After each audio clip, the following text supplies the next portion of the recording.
Sensation, le MAG.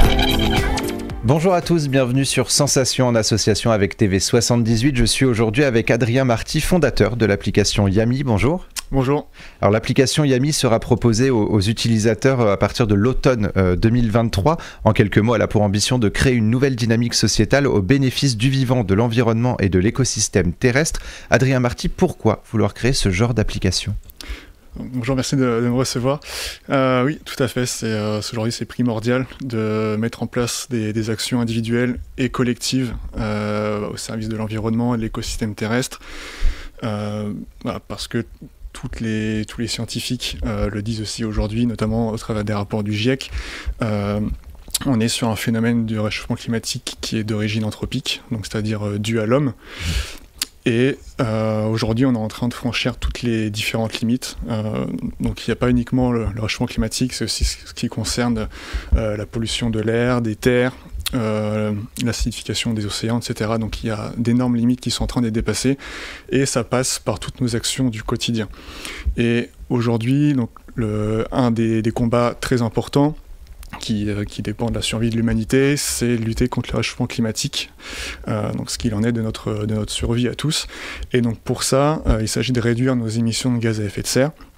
Et c'est donc d'ailleurs ce qui a été engagé avec les accords de Paris en 2015, où 195 nations se sont mis d'accord pour avoir un objectif de ne pas dépasser les 2 degrés à l'horizon 2100.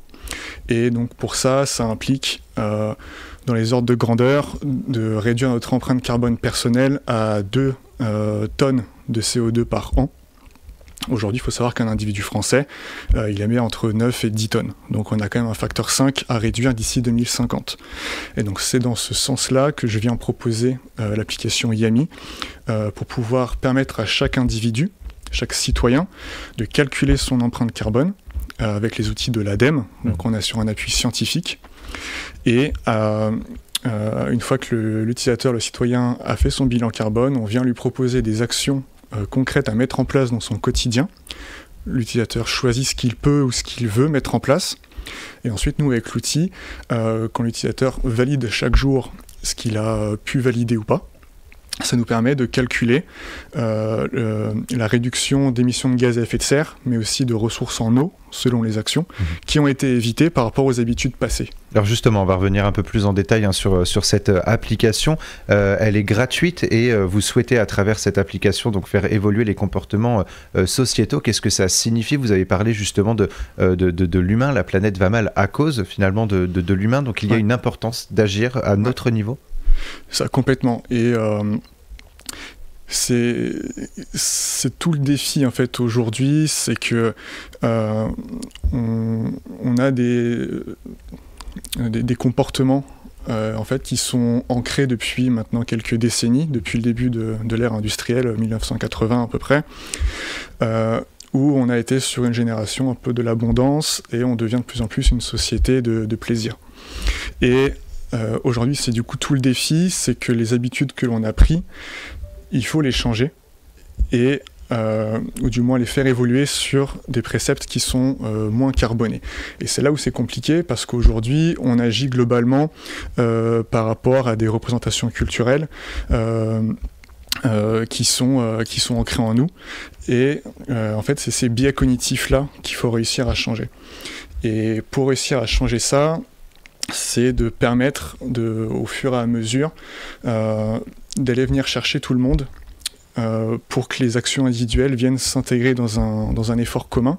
Et c'est dans ce sens-là, en fait, qu'on va pouvoir venir du coup faire changer les comportements sociétaux en agissant sur ces biais cognitifs qu'il faut apprendre à connaître et à agir dessus. Alors grâce à l'application, donc les citoyens pourront comprendre l'impact de leur mode de vie sur l'environnement, mesurer et prendre conscience de l'ampleur de ces impacts, agir sur l'empreinte environnementale individuelle et suivre l'évolution de ces impacts et les comparer. Vous l'avez un petit peu évoqué, vous vous tournez donc vers les citoyens. Est-ce que l'un des objectifs de cette application, c'est également de sensibiliser et d'informer les citoyens sur les risques et sur ce qu'il faut faire pour éviter justement que la planète aille encore plus mal? Oui, exactement. Et ça fait partie des missions que je me donne avec Yami.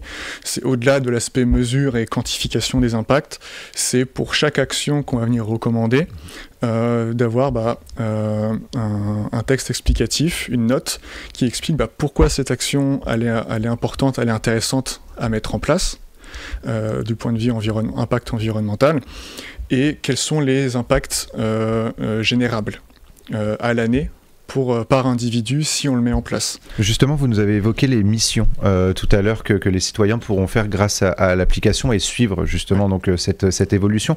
De quelle mission parle-t-on? Est-ce que c'est par exemple le tri sélectif, moins prendre sa voiture, plus les transports en commun? Ouais, il y a de tout en fait. Le but c'est de proposer des actions qui sont des plus petites, même si pour moi à mon sens il n'y a pas de petites actions, mais si on vulgarise, de proposer des petites actions et des plus grosses, des plus conséquentes, des plus engageantes.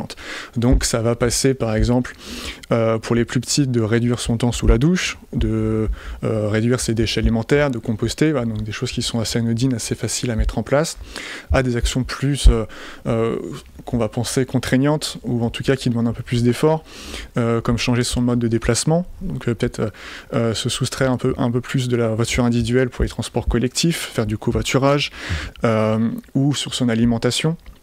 Parce que du coup, les actions qu'on va proposer, elles se basent sur les 5 catégories qu'a recensé l'ADEME, que sont donc le logement, l'alimentation, le transport, les catégories diverses, donc surtout sur les achats qu'on peut faire, et ensuite sur les services publics. Donc là, le service public, c'est une empreinte qui est affectée égalitairement à chaque individu. C'est ce qui va correspondre aux frais de santé, à l'ingénierie militaire, etc., enfin les frais de l'État.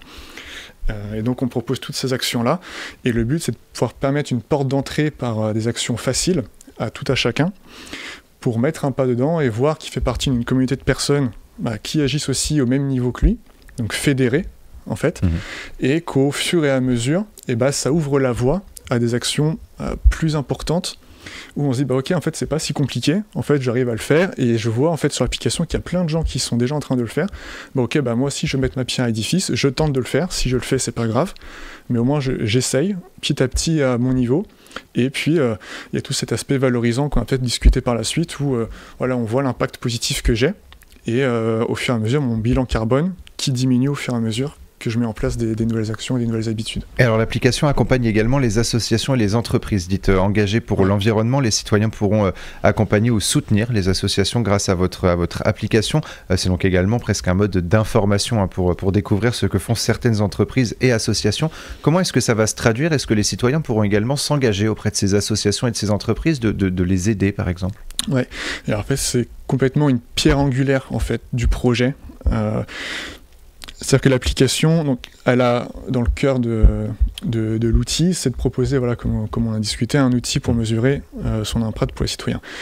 Mais un des sujets aussi à répondre, c'est de venir impliquer différents acteurs de la société, pour pallier aussi au discours que l'on entend souvent sur pourquoi c'est toujours aux citoyens d'agir, pourquoi on repose toujours la faute sur les mêmes personnes, et pourquoi c'est pas l'État, et pourquoi c'est pas les entreprises, etc. Donc le but c'est de venir en fait embarquer tout le monde dans l'aventure et montrer avec les entreprises et les associations qu'il y a tout un panel d'acteurs qui se mobilisent, qui agissent et qui ont envie d'un futur différent.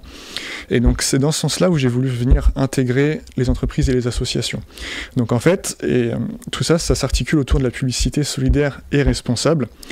Et donc je mets en avant dans l'application des entreprises qui sont engagées pour le climat, qui proposent des solutions alternatives de biens ou de services que les utilisateurs vont pouvoir découvrir sur l'application. Et donc ces entreprises, du coup, me payent pour accéder à l'espace de publicité.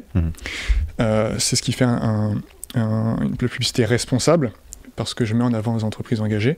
Et on parle de publicité solidaire parce que du coup, les bénéfices que je tire de cette publicité vont être reversés à 60% au projet associatif à impact social et ou environnemental.